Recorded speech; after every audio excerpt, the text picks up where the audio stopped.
नहीं मोदी सरकार मोहन सरकार चाहूचंती जे बा ओडिशा सारा ओडिशा मणिपुर हेई जाऊ मोर इच्छा है मु को धर्म को आपणे नेबी किए कहीं जबरदस्ती करिया जीव केवल ये बीजेपी लोक आसिक बजरंग दल लोक आसिक एटा सब करूछंती ता छडा किछि नुहे पोलराइजेशन पॉलिटिक्स बा धर्म दुर्वीकरण करिया पाई दरिक गुंडाराज सारा राज्य रे चलैचंती जो थरे हमर क्रिश्चियन भाई भौणी माने एवं मुस्लिम भाई भौणी मान को ऊपर आक्रमण चली माने समस्त आगरे हमको विभिन्न प्रकार कुकथा राढुणी आदिवासी भेष्या बजारी कहिके हमको गाली देचंती यह करबा संगे संगे समस्त आगरे हमको उल्लंघ करा हैची हमको जो माड़ो मारले जय श्री राम बोली कहले रास्ता घाट रे आगुली की जय श्री राम बोली कहला का तथापि माड़ो मारले महिला माने महिला को गछे बांधी की बाड़ेले केते बड़ निंदनीय कथा तो आकु बीजेपी सरकार बीजेपी नेता माने भी आदे रही के कार्य को करूचंती तमे साब्यस्त करजे जे तमे जने क्रिश्चियन तुम भगवान को तीनटा शत्रु लगी करी बड़ बड़ तलवार रे पेट रे मारी देला और बड़ बड़ कांटा एटी मारी देला बड़ बड़ कांटा एटी मारी देला बड़ बड़ कांटा एटी मारी देला तार पछे भी शत्रु लागि शत्रु लागिछि हेने भी से शत्रु पाई से जीवन दे देछि मरी गला फिर जिंदा है गला 3 दिन भीतर 3 दिन भीतर जन्म ही करी जिंदा ही करी फिर शिशु पाक आसी गला हमर सेति पाई शिशु पाक आसी करी कहूची हमें येशु प्रभु आसीची तुम्हें विश्वास करो तुम्हें हम करजे जे तमे जने क्रिश्चियन तुम भगवान को तीनटा पेरिक पिटिकी मारी देले तमे कोन माने सी पुणी माने जातिर रक्षा धर्मर रक्षा केमिति कर देबे जहा जो भगवान माने कोन जे संसार गढ़ी ताकू तीनटा पेरिक तीन पटर पोती देकी मार देले तो से केमिति भगवान हे गले चीनो कहला से माने चीनी पारला और अलगा लोग चीनी पारला और ये माने येशु प्रभु कहला जो माने देखी कोरी चीनला से माने शिष्य न हो जो माने नहीं देखी कोरी चीनला से माने शिष्य येशु प्रभु का भक्त तुम्हें आराधना करे संडे डेली रोज प्रार्थना करे सकाले संध्या और गिरजा जाय करी प्रार्थना आराधना करे आराधना दिन संडे और घर प्रार्थना डेली करे सत्य ना मिछ येशु प्रभु प्रे तुमरो भरोसा येशु प्रभु सा मारू येशु प्रभु सा जिंदा रोकू सब तारी दे से मारले मारिबो रोकिबो सत्य ना मिछ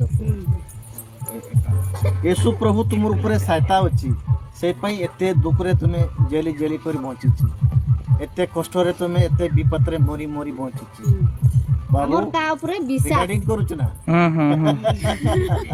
बाबा ना दिना टिके देखेबे दीदी तुमर ऊपर भी शत्रु अछि शत्रु हरण विभिन्न रोग जेभଳି कैंसर हाड़भंगा चर्म पक्षाघात दीर्घ दिन असुविधार सम्मुखीन होउथबा रोगी माने उपचार पाई नुआगाँ चर्च को मनरे आशा धरी आसी थांती आजिकार विज्ञान जुगरे जेउठी डॉक्टर माने फेल मारी थांती सेही भଳି रोगी माननको सारण प्रेयर टावर कमिटीर भविष्यत वक्ता रमाकांत पाणी नामक जने समाजसेवी जे कि प्रभु जीशुंकर जने भक्त से लोकमाननको आरोग्य करथांती मो घर होची मलकानगिरी डिस्ट्रिक्ट मो गंपागुंडा पंचायत 105 गाँ आउ मु दीर्घ वर्ष धरिकी मो मिसेस को लेकर बहुत परेशान थी 10-12 वर्ष तो आगे ट्यूमर होता पेट्रे मु आंध्रा तेलंगाना तापर आमर जो आमर चेन्नई बेलूर मेडिकल बेंगलोर कोलकाता दिल्ली जाओ नहीं जाती कौटी भी तो डाक्टर मैंने करना कहीं सुगर 630 ये ऑपरेशन आम मलकानगिरी कर भी पेन होता जाऊ ये आसिक ये सार को देखाइले ये आसिक सुस्थ होगा सागे सागे गोटे चमत्कार हो जाए जिनसा ना ना पैसा किसी नहीं नहीं आ पैसा कथा किसी कोई नहीं आर आगे मो डॉक्टर मन को कितना लोग 7-8 लाख खर्च कर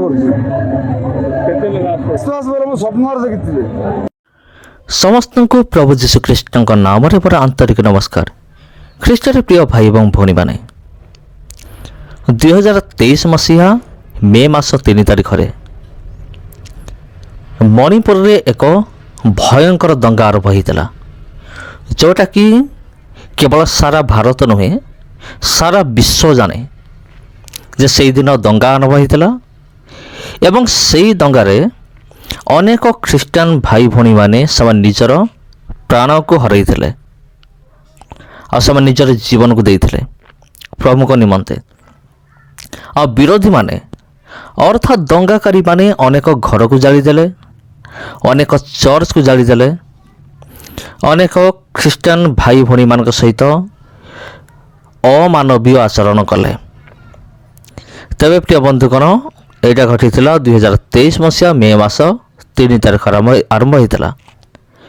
ଆଉ ଗୋଟେ ଦଙ୍ଗା କଥା ଆମେ ଯଦି ଦେଖିବା, ତାକୁ ମଧ୍ୟ ପୃଥିବୀର ଲୋକମାନେ ଭୁଲି ପାରିବେ ନାହିଁ, ଆଉ ସେଇଟା ହେଉଛି କନ୍ଧମାଳ ଦଙ୍ଗା। ତେବେ ଖ୍ରୀଷ୍ଟରେ ପ୍ରିୟ ଭାଇ ଏବଂ ଭଉଣୀମାନେ, ବର୍ତ୍ତମାନ ଆଉ ଗୋଟେ ନ୍ୟୁଜ୍ ବର୍ତ୍ତମାନ ସାମ୍ନାକୁ ଆସୁଅଛି। ଆଉ ଅନେକ ଏପରି କହନ୍ତି ଯେ ଏ ଓଡ଼ିଶା ମଧ୍ୟ ମଣିପୁର ପରି ହେବ, ଅର୍ଥାତ୍ ମଣିପୁରରେ ଯେଉଁଭଳି ଅବସ୍ଥା ହୋଇଥିଲା, ମଣିପୁରରେ ଯେଉଁଭଳି ଲୋକମାନଙ୍କୁ କ'ଣ କରାହୋଇଥିଲା, ଖ୍ରୀଷ୍ଟିଆନ ଭାଇ ଭଉଣୀମାନଙ୍କୁ ଅତ୍ୟାଚାର କରାହୋଇଥିଲା, ତାଡ଼ନା କରାହୋଇଥିଲା, ସେମିତି ଓଡ଼ିଶାରେ ହେବା ପାଇଁ ଯାଉଛି ବୋଲି ଖବର ଆସିଛି। ଆଉ এই ସମସ୍ତ ବିଷୟ କରିବା ପାଇଁ କିଏ ଚାହୁଁଛି? ବିଜେପି ସରକାର ଏବଂ RSS ଆଉ ବଜରଙ୍ଗ ଦଳ।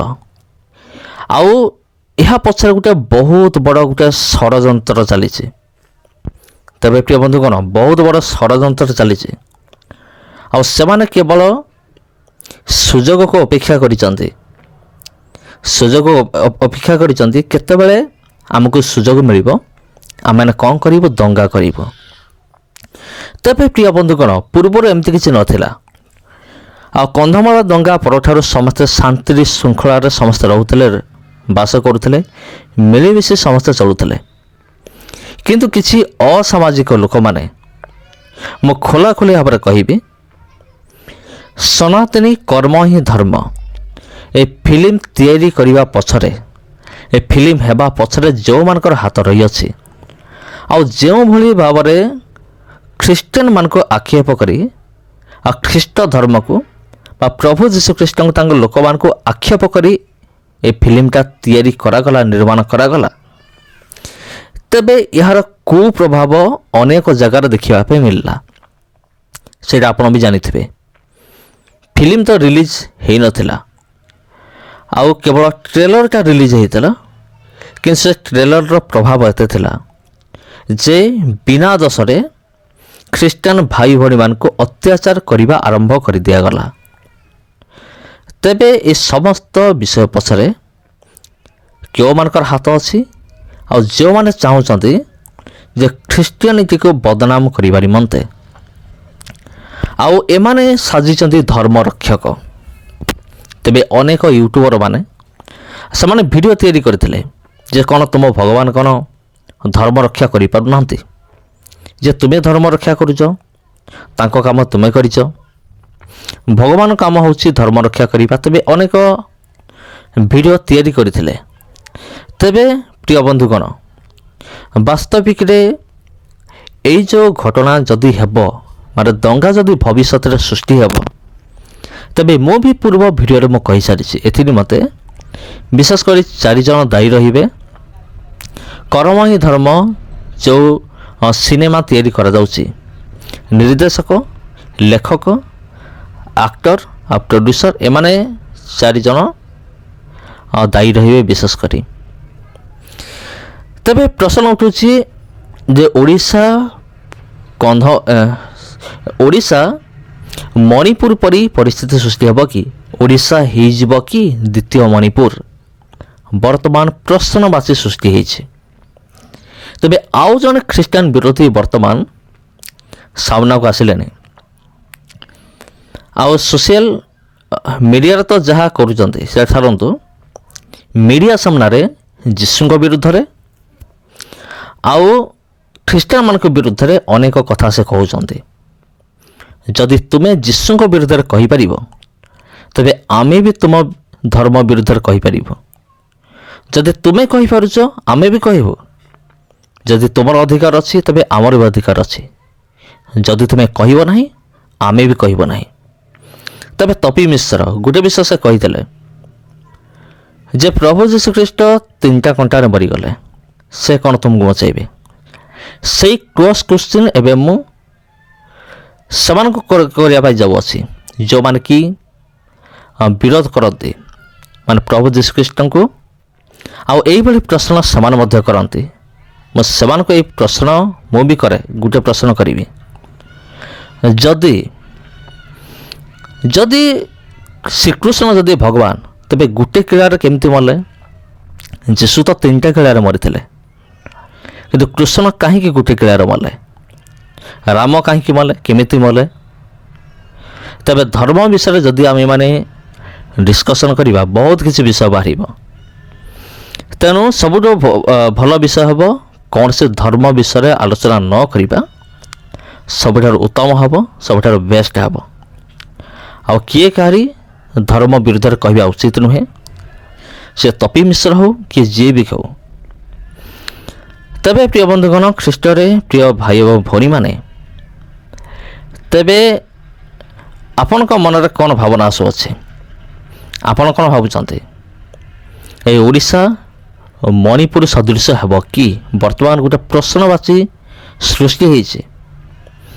ଆଉ ଆଗକୁ ଏକ ବହୁତ ବଡ଼ ଷଡ଼ଯନ୍ତ୍ର ଚାଲିଛି ଯେଉଁଟାକି ବିରୋଧୀମାନେ କରୁଛନ୍ତି। ତା ଭିତରେ ସାମିଲ ଅଛନ୍ତି RSS ଏବଂ ବଜରଙ୍ଗ ଦଳ, ତା ଭିତରେ ନିହାତି ସାମିଲ ଅଛନ୍ତି। ଏଇଟା ମୁଁ କହୁନାହିଁ, ଏଇଟା ଜନସାଧାରଣର ଲୋକମାନେ କହୁଛନ୍ତି। ତେବେ ସମସ୍ତଙ୍କୁ ପ୍ରଭୁ ଯୀଶୁଖ୍ରୀଷ୍ଟଙ୍କ ନାମରେ ମୋର ଆନ୍ତରିକ ନମସ୍କାର। ଆଉ ବର୍ତ୍ତମାନ ଭିଡ଼ିଓକୁ ମୁଁ ଏଇଠି ରଖିବି। ପୁଣି ଥରେ ଦେଖା ହେବ ଆଉ ଗୋଟେ ଭିଡ଼ିଓରେ ଆଉ ଗୋଟେ ଅଧ୍ୟାୟରେ। ଧନ୍ୟବାଦ।